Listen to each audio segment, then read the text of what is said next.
evening, ladies and gentlemen. Thank you for being here tonight. My name is Sarah Kittle. It is with great pleasure and excitement that the Akkadian News welcomes you to follow the Silk Road from Mesopotamia to Michigan. This event was made possible with generous support from the Great Michigan Stories, a Michigan Humanities Grant Initiative. Michigan Humanities is an affiliate of the National Endowment for the Humanities. And of course, we would not be here tonight without Wireless Vision's Saber Amori, a fine example of leadership for whom we are incredibly grateful. Tonight, we embark on a journey to trace the ancient routes of trade and culture that first connected the cradle of civilization to the busy streets of Detroit, and eventually to the larger Metro Detroit area within the state of Michigan. In the heart of this convergence lies a vibrant community of Chaldeans, whose rich heritage and entrepreneurial spirit have left a mark on both the ancient world and the modern landscape of commerce. The Silk Road, a legendary network of trade routes spanning continents and centuries, serves as a fitting metaphor for the interconnectedness of cultures and the flow of ideas that have shaped human history. From the fertile plains of Mesopotamia, where modern civilization first took root, to the dynamic metropolis of Detroit, where industry and innovation thrive, the legacy of the Silk Road endures. Tonight, we will have the privilege of hearing from esteemed Chaldean business leaders who have navigated the currents of change, bridging ancient traditions with modern opportunities. But first, we will hear from Dr. Adib Miri, resident historian here at the Chaldean News. It has been an honor to work with him over the past few years. I've learned so much about the community and the people that shape it, and I'm sure I'll learn more here tonight. Dr. Miri. Good evening, and shalom alaikum. Thank you, Sarah. Thank you, Alex, for coordinating this wonderful event. In the short time that we are going to have, we're going to travel together. The presentation I'd like to make is really the history of the Silk Road via Mesopotamia. This is not about China. This is not about the Silk Road. It really is about us and the entrepreneurial spirit, the spirit of adventure and pioneering spirit that we have in our DNA. I'm sorry we don't have enough, they couldn't coordinate the TVs, with the exception of one, but we'll deal with it. Now the Silk Road starts from China, and it extends to various empires. The interesting thing about the Silk Road, it always goes through Mesopotamia. And this is the case since Akkadian times, Sumerian times, Babylonian times. We in Mesopotamia were one of the hubs, one of the stops, and one of the influencers. And in fact, it crisscrossed with the Nineveh plains, where most of our people come from, most of our villages. And there is actually a history in the Nineveh plain region connecting us to silk and to the Silk Road. As you know, history is written on the pages of geography. Geography dictates everything. Peace, war, resources, relationships, is geography. And if we understand geography, we can understand history. Geography is constant. History is not. History repeats itself sometimes, in a pleasant way or otherwise. Like anything else in life, silk discovery happened by chance, much like coffee discovery in Ethiopia. I wrote an article about in the Chaldean News. We take pride in the Chaldean News in reflecting on so many key topics that relates to our culture. And the silk discovery also happened by chance, when a little worm dropped a little thread into a cup of tea that happens to be the wife of the emperor of China. And that led to the discovery of silk. Now, silk became a commodity for the royals, a symbol of wealth and a very colorful trading material. The Chinese traded silk with gold, horses, spices, and everything else you can think of. Now, China gave us many things, and they continue to do so. China, in fact, and before China, the Sumerians gave us, as you know, the first letter and writing, and we are descendants of those Sumerians. The Romans gave us cement and colosseums. The Chinese gave us paper, ink, gunpowder, and silk. Silk crisscrosses the continents, as Sarah said. East-west, it connected China to the Byzantine Empire, to the Roman Empire, and obviously always through Mesopotamia, which is an astonishing coincidence. And again, geography plays a role in making that happen. Now, there are many things that connect geography. We have the roads, we have the routes, we have the rivers, and we have, of course, the hubs. Baghdad, Basra, Nineveh, Mosul, we have some of the hubs, important hubs for the Silk Road. Of course, the Silk Road started from Hunan province in China to Samarkand in Uzbekistan to Sosa in Iran or old Persia, then to Baghdad. From Baghdad to Mosul, Mosul to Damascus, Damascus to Aleppo, and then to the rest of Europe. And in fact, it's very interesting that the Silk Road was not just for trade. It was for cultural exchanges. Religion spread through the Silk Road. Christianity spread through the Silk Road. So did Islam and other religions. And beside the trade and beside religion, there was cultural exchanges, languages, architecture, so many things. And also disease. Disease actually caused a diversion in the Silk Road. So in case of instead of being on land all the time, it went via sea, via the oceans. So the oceans became a different Silk Road. Without the diseases that people overland tried to avoid, we could have never discovered America. Because when people start using ships and big ships to discover and to travel the oceans, it was by chance, again, that the United States and the New World were discovered. Now, there are many great cities, as I said, en route on the Silk Road. We call them the pearls of the Silk Road. Baghdad and Mosul. And in fact, the name Mosul, for those who want to know, means the connection. It connects east and west, north and south. It's a very important city in the history of mankind. And we happen to be from that region. Now, Mosul is on the Tigris River. And as I said, it was not always the Silk Road on the road. It went through oceans, it went through rivers. And the Tigris and Euphrates, as well as the Nile, of course, were the main rivers of their time. The Silk Road crossed the Nineveh plains and our villages. Karamles was one of them. It sits in the heart of the Nineveh plain for those who look at the geography. And again, the intersection of geography led to the passing of the Silk Road to a very important city, Karamles, and of course Nineveh, and all the villages in between, Tilkepe, Batnaya, Bartalla, and so on. My colleague at the Chaldean News, Kal Abu, who's not with us today, wrote a beautiful article about the Silk Road and how it connects all these continents, nations, and cultures. You can find them in the Chaldean News, which we take pride in, and they're all posted on the web.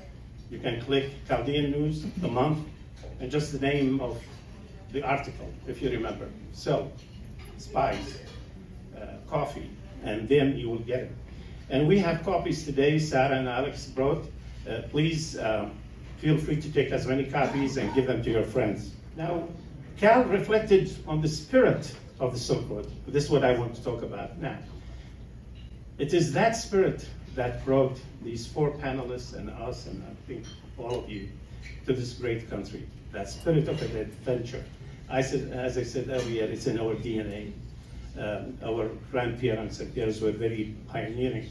They were frontiers people. They went north and east and west.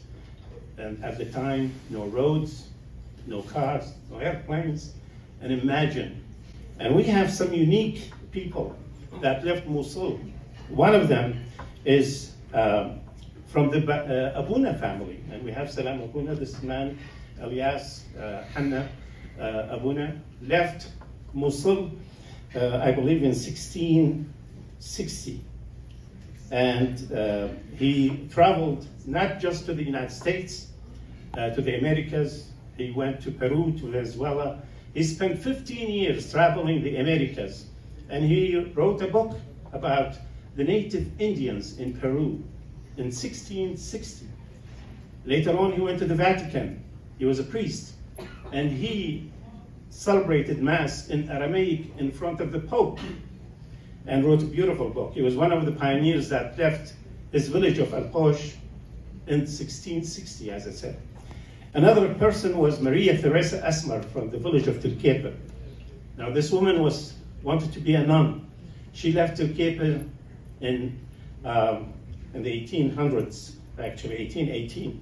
And she went first to Lebanon, Syria, and then she ended up in Rome. And finally, she went to France. And in each of the stops, she wanted to become a nun, but she couldn't do it. Eventually, she ended up in France and in England. Queen Victoria gave her, at the time, 50 sterling pounds, which she used later on in her will to rebuild the church of Tilkepe. In her will, she wanted to be buried there as well, but unfortunately that did not happen. So our history is very deep when it comes to pioneering and it comes to the spirit of adventure. As I said, this is not all about China, but as I said earlier, history repeats itself. Today, in this century, China is building the largest port in El Fao. It's called the Grand El Fao, right at the southern tip of Iraq. And we are going to have a new Silk Road. The difference now, between now and then, this is based on technology, and this is the Grand Fao port. If someone wants to see it, it's bigger than the one in Dubai, which has 64 sub-ports, but this one's gonna have 90. Turkey is participating in this, and again, geography plays a role, because in order for commodities and goodies to go from China or India or the Far East to Europe, today they must go through the Suez Canal. As you know, the geopolitical game is changing. Suez Canal is becoming almost obsolete with what's happening in Yemen. The alternative is Iraq. So, Turkey and China are building a superhighway that links Basra via Mosul again. Mosul, all the way to Turkey. And from Turkey, obviously, to the rest of the world. I hope this summary gave you a flavor of what to come, because what came out of the Silk Road is the spirit of adventure and us ending in this great country, the United States, and the end in Detroit, Michigan. I thank you for listening.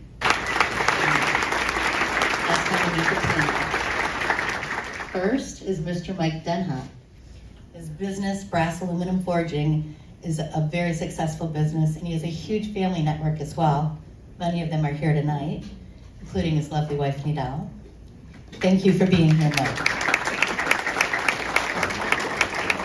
Jacob Bacall, a successful real estate developer with Bacall Development, is here today. I think we're all familiar with Jacob's book, Chaldeans in Detroit. It's a definitive work that helps explain the Chaldean culture and community in an easy-to-follow format. He also wrote 100 questions and answers about Chaldean Americans. He could probably pen a part 2 at this point, and he just told me he was working on a 3rd book about the church. We're happy to have him here on our panel. Also sitting on the panel here tonight is Jeff Denhouse, son of Mike, and first-generation Chaldean American. Together with his father and brother, Jeff runs Brass Aluminum Forging, a company that has been around since 1934, became the family business in 1998. An engineer by trade, Jeff is the chief operating officer who runs the day-to-day operations. And last but not least is Karan Benham. He was the Chaldean Community Foundation's Humanitarian of the Year last year. He calls himself a simple guy, but he is anything but. In true Chaldean fashion, he saw an opportunity to fill a niche need and created USA To Go, a business model that merges the gas station with the convenience of a small grocery store. You may have seen them around. Thank you all for being here.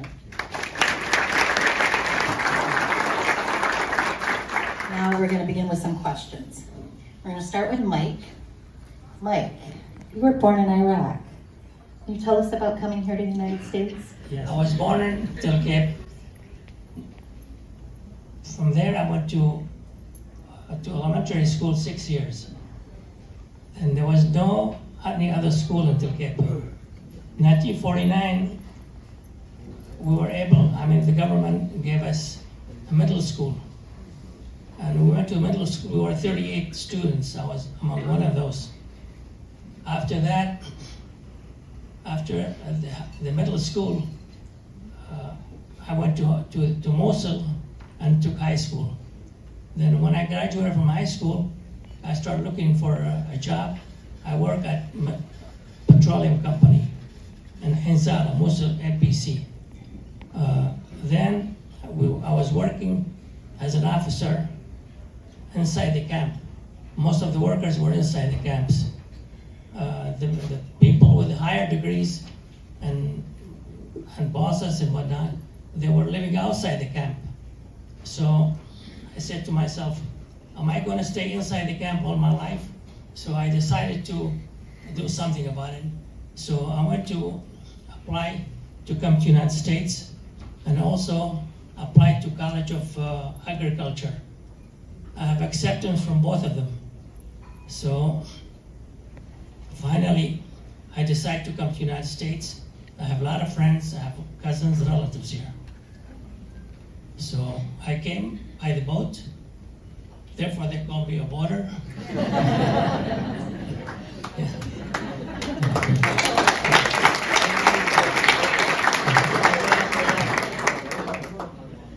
So I came here, I have cousins, several cousins, friends, and I have my cousin Tom Denham, his wife Virginia Denham. They took me in as a brother, and I worked for them for so many years. And I was considered to be among the 5 best workers in Detroit area. So when I worked so many years, I decided to go on my own. So my cousin Sabri Denham, he said, why don't we go partners? So I went partner with him. I could not buy a store by myself because you have to be a citizen in order to have a liquor license in your name. So we bought a store, stayed 1 year. From there I went to, my parents called me to go back home. So I went there, I stayed there 6 months. And from there, I have an offer in Turkey to be a farmer, big farmer. I told him I made a commitment for my cousin Sabri, and I planted my first tree in the United States. A few more years, the trees will give me fruits.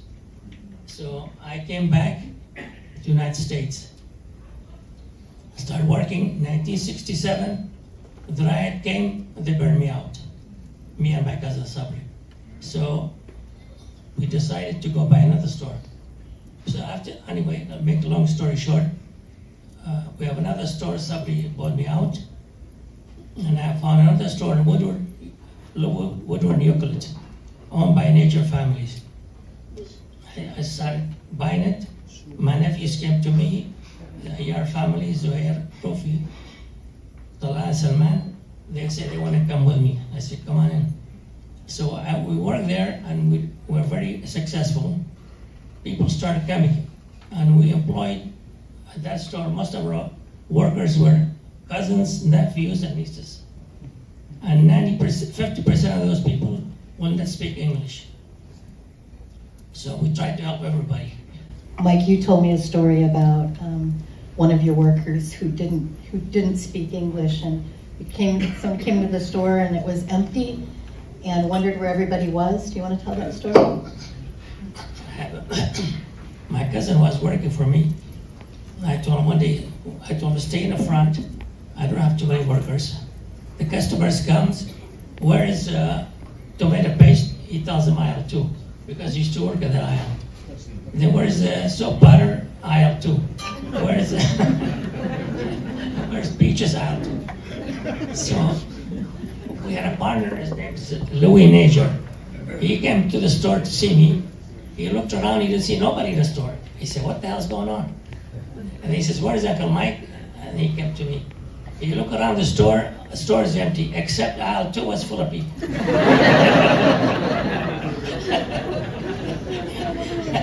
Thank you, Mike. Yes. They said, what the hell's going on here? They said, I'm looking for that Arab guy sent me here. I couldn't find him. Do you want to tell us a little bit about your family farm in Iraq? What do you remember about that, growing up there? Well, when I was young, I used to work in the family farms, working with the mules and donkeys and bringing crop. We have several parcels of land, but they were scattered all over. So we used to travel from one to another and bring all the crop to Telkepe and process it. So, what else do you want to know? I know that you were working in the fields when you found out that you graduated from high school, and that your sister came out and was very happy. Yes, my sister-in-law came to me. I was working in the field. She came running. I said, what's going on? She said, I have good news for you. Latifa, my sister-in-law, she said, you graduated from high school. So he was the first and only one in his family to do so. I'm the only Dunha who graduated from high school back home. Jacob, can you tell us a story of how you came to Michigan? Well, good evening, Shalom Alaikum. I'm glad you have way over what you expected to hear you and hear everybody else on the panel. And I'm grateful to your invitation as well. So I was born in 1955, December 1955, in the small village of Telkepe, which is really a Christian village, about 15 kilometers northeast of Mosul. First 10 years of my life, I lived in Tel Afar. Tel Afar is a much larger town than Telkepe, northwest of Mosul. And Tel Afar is another town that I lived in.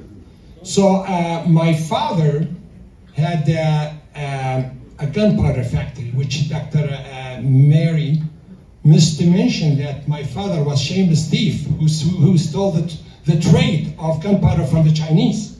And that's where the Silk Road started with us.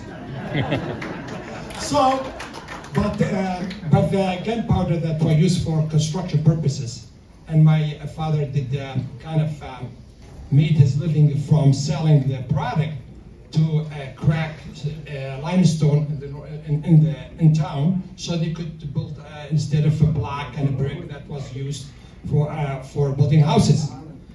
Till I was 10, then my family moved to Baghdad, and I started learning Arabic after I was speaking Turkish in the town that I lived in, and Aramaic at Telkepe.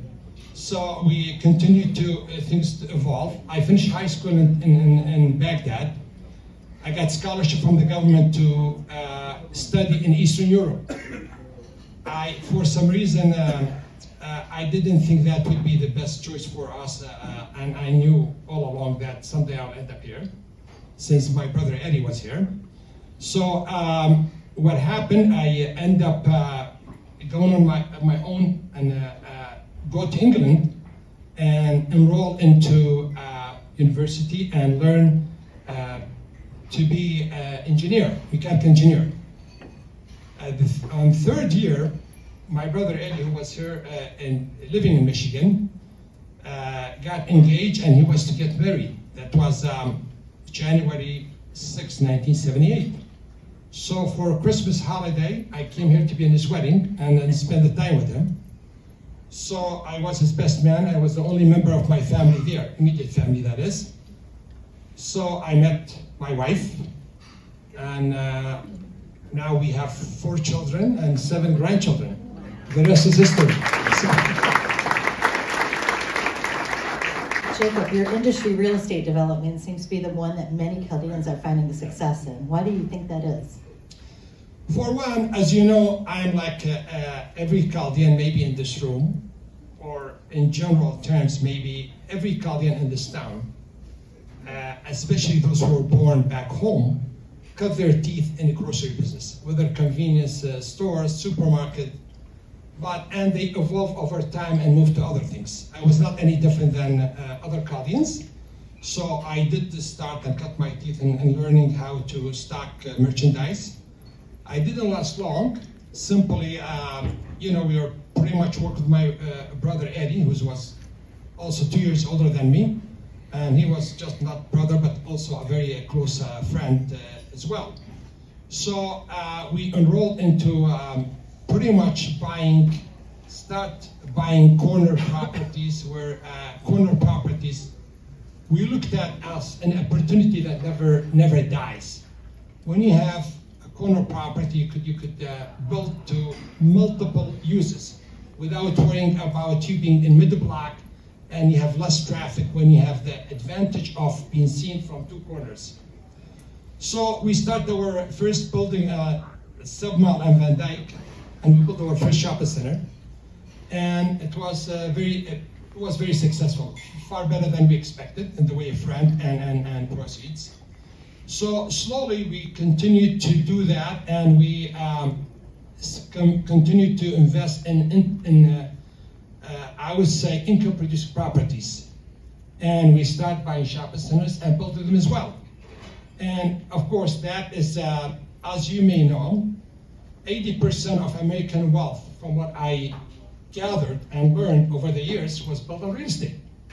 So we felt this is something that you cannot, you will get rich if you are, the elements of success is depending on being talented, hard work, and a bit of luck. So I think we have our share of all 3. Maybe not to the extent that we call ourselves talented more than business people, that we continue to work hard and just focus, and things got progressed. We ventured to, besides shopping centers, hotels, senior living, multifamily, and pretty much things started getting to, becoming like savvy in the business. It became like second nature to us. And my family all around us, pretty much in real estate. At one time, I have 7 other brothers. At one time, all of us were in the grocery business. For the last 15 years, none of us were in that business. So you could tell how things have been evolved over time. You felt compelled to write the story of Chaldeans in Detroit. What role do you believe storytelling plays in preserving and passing down knowledge and experiences for future generations?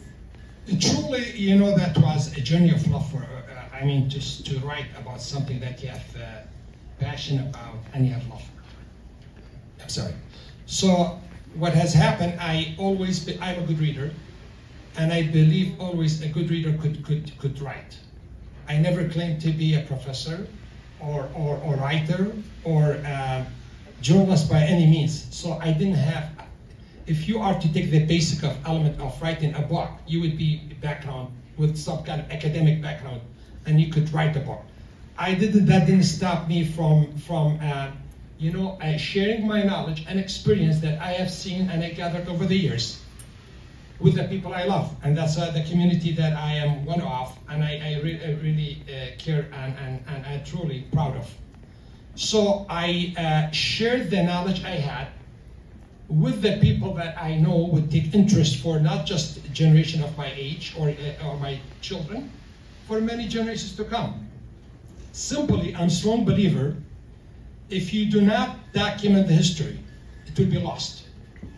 And what I have touched on, read, I thought this would be something we preserved. Otherwise, it truly will be lost, and it would be just blended in this society. And not too many people remember the history of the Chaldeans. So this was the motivation for me to write a book. It was not easy for a businessman to make time for write a book, and you have to dedicate the time and refine your knowledge.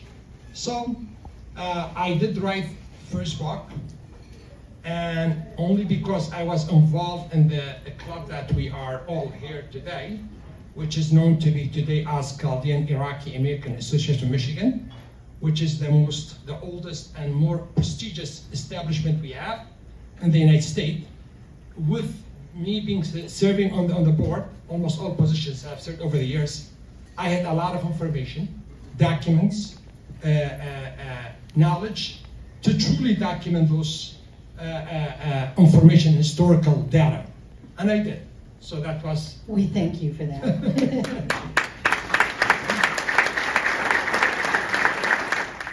Karam, what were some of the challenges you faced early in your life and career, and how did you overcome them? First challenge is getting this mic on. Hello? All right, great. We got over this first challenge. It's all good. Well, I guess, first of all, I want to thank you all for being here today. I'm honored to be part of this panel. I think it's not right for us to start with our challenges without acknowledging what generations before us have done and built for us. I think if it wasn't for Uncle Mike and his generation establishing a foundation for us, Jacob and his generation, even though we're close in age, it's okay. Right? Getting this structure going, it would have been impossible for my generation. I'm 51 years old, and those younger than me to really find anything to do in this great state of Michigan. So I think we need to acknowledge that and be aware of it. Now, the fact that challenges, I think every career has its own set of challenges that we deal with. These challenges become much more intensified if you're an immigrant. You know, I came to this country at age 21, and it's a whole new world. You know, it's a new language, new culture, new standards, new friends, new colleagues, everything new. So adapting to this new world is absolutely a big challenge. And challenges, don't go away. You're asking if these challenges are gone. They're not. I think they just change in shape and form. As we get older and we move from one stage to the other, these challenges become challenges of how to be successful in your business, competing with those in your space, challenges with coworkers, individuals, groups that you're working with.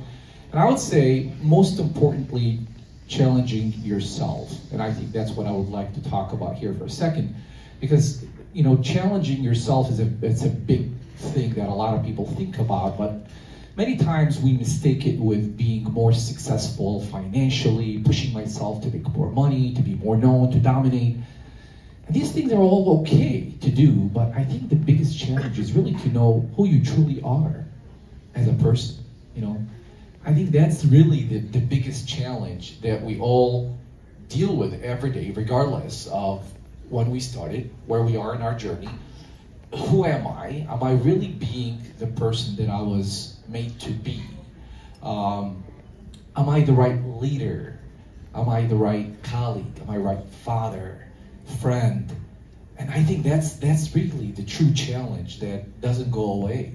That doesn't mean life is depressing and every morning we wake up and it's this battlefield that we fight with our challenges. It's not. These challenges become opportunities for us to become better, to shape us, to form us, to become who we are as true human beings. To me, that's how I look at challenges. And there's a way where you can look at challenges in a negative way that's not going to do you any good. But if these challenges become the reason for your success, I think we should welcome them every day. Thank you. That's very, very profound.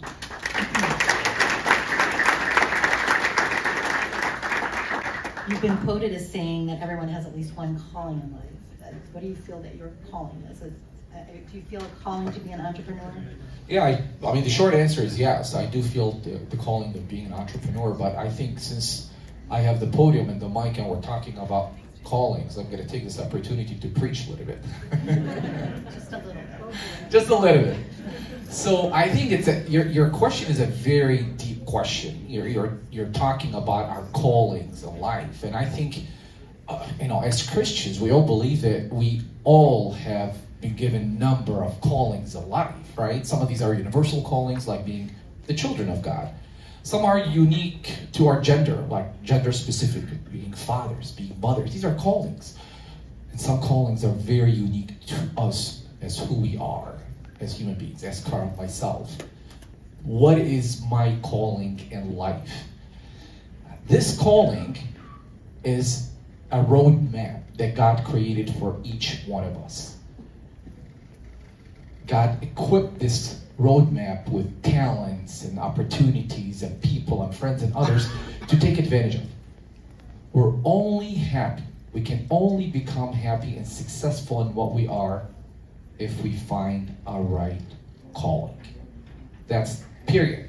So the most important thing for us, especially I was thinking here, we're going to have a lot of young people here, is we need to find our calling. What is our special callings in life? Am I called to be an entrepreneur? If I am, what does that mean to be the right entrepreneur?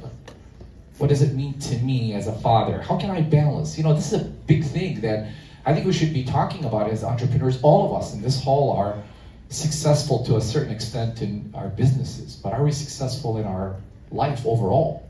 Because God didn't create us only to be entrepreneurs and successful professionals, right?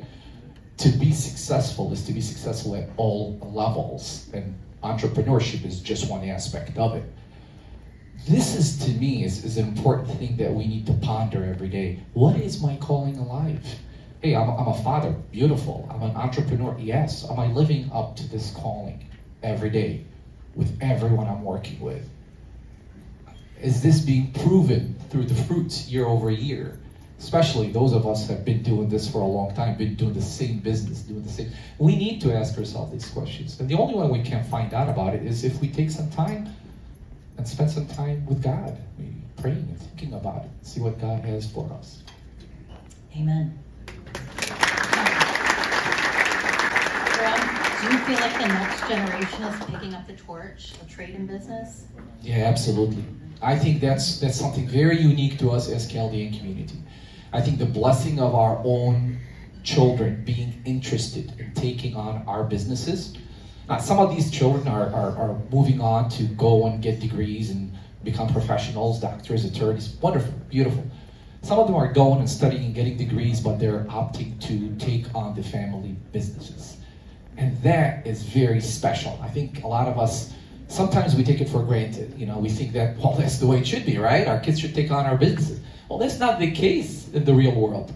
In the real world, many business owners, entrepreneurs struggle because there's no succession plans. We don't have to worry about it. And that thing by itself is a great blessing that we have in our community. Our kids are ready. Our kids are willing to step up. They're enthusiastic to prove to us that they're successful. And there are some expectations from them. We're just not going to hand them everything easily. We're going to demand from them, expect from them to take it on to the next level. And they are doing that. They've proven successful in doing that. Utilizing technology, networking, doing some things that when we started 30, 40 years ago, were not able to do. So I really think as Chaldeans, we should be really proud of our children and their willingness to take on our businesses and moving them on to the next level. Thank you. Thank you. Jeff, tell us about brass aluminum forging. It's not a typical industry for Chaldeans. Can you tell us how that started? Thank you. Yes, I'd love to. First of all, thank you, Sarah, Saber. Thank you for including us. It's been an honor to be up here with the panelists, especially to be sitting here with my dad, Uncle Jacob, with Karam. Just like Karam just said a minute ago, thanks to the pioneers, we have a story to tell. Had it not been for them, we don't have a story to tell. Brass aluminum forging was created by my family in 1998 in January. It's a forge company. For people who don't know, forging is a metal forming company. it's metal forming. So we're basically blacksmiths. We heat metal, we pound it, and we turn it into a part. That's what we do, but on a more sophisticated level. My father got involved in a business of buying and selling distressed assets. He had a partner. They would go in, they'd look at different assets, and if they could buy them cheap, they'd buy them, and then later on they would sell them. My father came to me and he said, do you want to work with our partner and see if you want to do something, turn this into an opportunity? At the time, I was working at a company down in Detroit called A&R Pipeline. I had graduated from Lawrence Tech as a civil engineer. I was working at this company. So when my dad came to me and said that, I said, let me go speak to the partners and see if this could be an opportunity. They made it sound like it was going to be amazing. I'm going to have my own office, we're going to be traveling, we're going to be looking at different companies, evaluating them, making some fun business decisions. So it sounded great, simple. So I quit my job and I started to work with my dad's partners. We started looking at different businesses. Long story short, we looked at Brass Forging Company. It was a company in Ferndale. It was in bankruptcy. We looked at that company. We said, you know what, this company, we're going to try to run it. Instead of liquidating it, we're going to try to run this company. It's in our backyard. So we got involved in this company. We formed Brass Aluminum Forging Enterprises. We bought these assets out of bankruptcy, and we thought, okay, let's make a go of this company. Next thing we know, the partners are gone. We are left holding this company. The company was in my father's name. He had two choices. Either liquidate it and lose a bunch of money, which he earned all his life from coming to this country, or try to make a go of this company. He came to me and he said, Jeff, what are we going to do? I said, you know what, Dad? I don't know. But by the grace of God, we're going to figure it out. So I met with my brothers and we talked about it, and we came up with a very simple business plan. Save Mom and Dad's money. So my father wrote us a check. We got involved in the forging business. And the bottom line was the company needed sales. We needed to fill this company up with sales. So I got on the road with one of the salespeople that was working at the company. His name was Bill Steele. He has passed away since. He was a great man, very close to our family. Him and I got on the road and we started to knock on doors and generate leads and look for business for this company. I remember one year we were out of town probably 180 days. That's half a year we spent on the road. We were all over the country. And we didn't sleep at No Hampton Inn. We just didn't have the money. So all that and nothing happened. We couldn't generate any business. We had some, we had some sales, but not much. It was there from when we bought the assets. I went and I met with my father and I said, Dad, I think we're gonna have to close this company down. We're just not making it. We're doing everything. We're doing cold calls. We're pounding on doors. We're calling people. We've got sales reps, you name it. We just can't seem to generate any opportunities. My dad said, you know what, Jeff, we've made it this far. Let me give you a little more money. Let's try a little harder. Let's see if we can turn this company around. Okay, Dad, let's do it. So we got after it. We put some more money back in to keep the company going. And not that long after, I remember a purchase order came in from a company, and it was a company we were working with. They gave us a really nice order to make these aluminum connecting rods that went into lawnmowers. It was a big deal because that purchase order was what gave us hope that we could turn this company around. Not long after that, we got a phone call from a potential customer. They called us up and they said that they've got a letter from one of our competitors. And the competitor basically told them, go find another forger, we're disengaging you. So we quoted the job, the pricing was good, they gave us the business, and we started making those parts as well. Then I got this crazy idea. I said, you know what, let me call them, our competition. Let's see what else they have for us. So I got a hold of a salesperson, And Bill Steele and myself, we flew down to Virginia and we met with our competition. And we struck a deal with them. They said, all the business that we don't want, we're going to disengage it and give it to you, but we want a small commission for the first year. Done, deal, let's do it. So that business started to flow in. That business started coming in, and we needed to absorb that business. It took some time.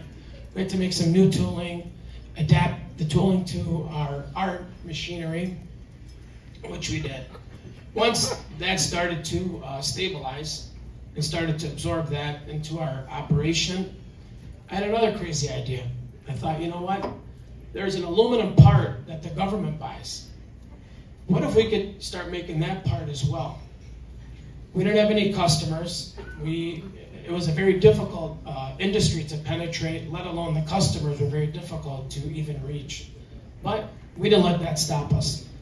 So we purchased a blueprint online. We had a tool made. We had the impression of the part made. That's what tooling is. We had the impression of the part was put into the tooling. We secured some aluminum, some of the metal, and we made about 150 to 200 parts. I can't remember exactly. It was somewhere around that. We made the parts. We picked out all the good ones, and anything that was scrap, obviously we put them to the side. So we had these parts, really nice looking parts. No one to buy them, nowhere to go. So what did we do? We got on the internet. We started to look for companies that buy these parts. We made a list of companies, got their addresses. And what we did is we took these parts and we put about 10 parts in each box. We put attention purchasing, the customer's name, the address, and we shipped them. Matter of fact, we shipped them UPS because we wanted to know that the parts did get to their destination and find out who was signing off on these parts. We did that and we waited for the phone to ring. I'd say about 2 weeks at the most went by. We got a phone call from one of our customers, who's our customer today. They're one of our largest customers. They called us up, said, we got the parts, we like them, they look good, but there's one problem. They're to the wrong revision level. Well, what can we do? They said, well, if you're willing to revise the tooling and make the parts to the right dimension and give us a competitive price, we'll buy 500 pieces. So let's do it. So we did that. We revised the tooling. We made new parts. We made samples. They got the samples. They loved them. And they asked us to ship them 500 parts, and we did. They called us up, said everything went great. We're ready to give you more orders. After that, we were so excited. We had penetrated the market. It was one of the happiest days at work. We're high-fiving, and we couldn't believe that we did penetrate the market. After that, 500 pieces was 1,000, 5,000, 20,000, 50,000. Our name was getting out there. People were calling us, we need parts, send us samples. And honestly, after that, the rest was history. More people called us, we secured more equipment, we had access to conventional financing, and what can I say, a certain peace came over me that we turned the corner, and I thank God every day that we were able to achieve that. It was a very humbling journey. And I heard that you're like #2 in the country today for Brazilian embroidery.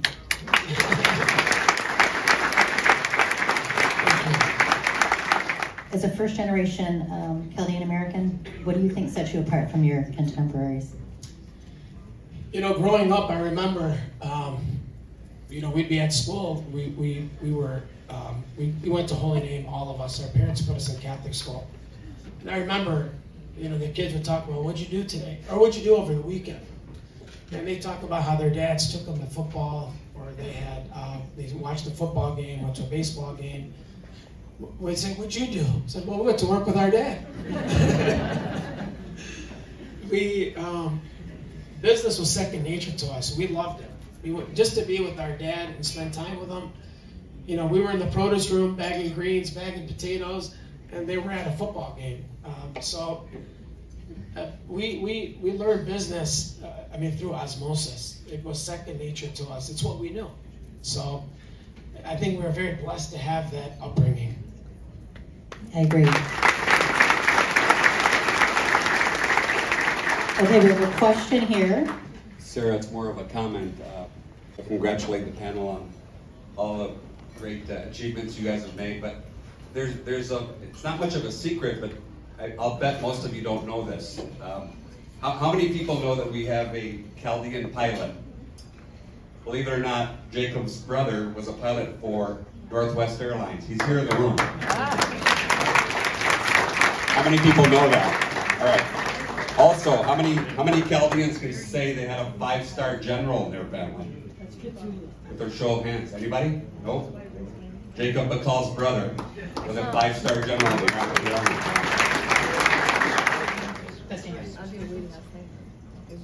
Thanks guys again for coming and being on the panel and sharing these stories. Very amazing. This question particularly maybe for Mr. Bacall. You're in real estate development now, and I know you had a backbone in retail, in supermarkets or grocery stores, whatever it may have been. How do you know when you're transitioning into real estate development? There's always a term when you have a business, a retail business that's maybe like a cash crop. How do you know when to let that go, or is there a way that you keep some of those income-producing retail businesses, in your portfolio? Thank you. Well, for one, you have to review what you have, the income and expense of what you're trying to buy. And truly, our trade secret is, what can you see that others cannot see? What can you really do out of what you are trying to acquire? If you are just to acquire a property and expect to go ahead and make 8-9% return, typically we are not interested. That's not what we go. And as of, when we started with my brother Eddie, we always look for turnaround opportunities. Property that mismanaged, underperformed, and you put your heart in it and turn it around and you increase the bottom line. So there's two ways about this. Either you go ahead and work hard and increase the income by marketing and doing your best and reducing the cost. Whether if it's a real estate, you negotiate about how to reduce your real estate taxes and how to create opportunity that through the contact you have established over the years. As an example, I remember in 1993, I got a phone call from my broker. And I think one of my partners, Eddie Savais here, that he was with me too. He called me, said, hey, I have an opportunity for you. It's a congregate care facility available. I said, I know that, not that I don't know how to spell it, I don't know what that means. So what congregate care means? I said, this is a facility that cares for the elderly. You prepare 3 meals a day, and you care for them. Not necessarily that you need to provide the healthcare services. You can make that available through a third party. So what did I do? We go to see this facility. That is a 3-story building. It's about 65,000 square feet. I mean, I don't know nothing about. All I knew, this was in bankruptcy, and it could have been acquired for less than $1 million. At the time, I had an uncle who built a house for over $1 million. So this opportunity, if you do it for $1,000, I could see myself, I'm making like 20% of my money. And the ongoing market was way below what I was expecting. So opportunity imposed itself on me to get involved. And I can tell you, over the years, I have changed my profession maybe 6-7 times. I would like to say every time for better and more income, but certainly what drives us is the opportunity out there and the out-of-the-box thinking. And you're one of them. You're successful in your field, and I do see what you do. So you are not any different from many other Chaldeans, young generation like you, who's truly to find a way up and looking and seeing things out of the box, venturing to other businesses other than those who followed our parents' profession and business they are in. I could see many Chaldeans venturing to other opportunities, and certainly you are one of them. But thank you for that question. Let's hear it again for our panel. Mike, Jacob, Jeff, and Ron, thank you for being here. As I said, my name is Sarah. I'm the editor of the Akkadian News. If you don't know, if you're wondering what is this non-Akkadian sitting up here talking to me, I am actually what Martin Manna calls an honorary Chaldean. I want to also introduce Alex Dumelski here with the camera. He is the creative director for the Akkadian News. And Cal Albo, who couldn't be here with us.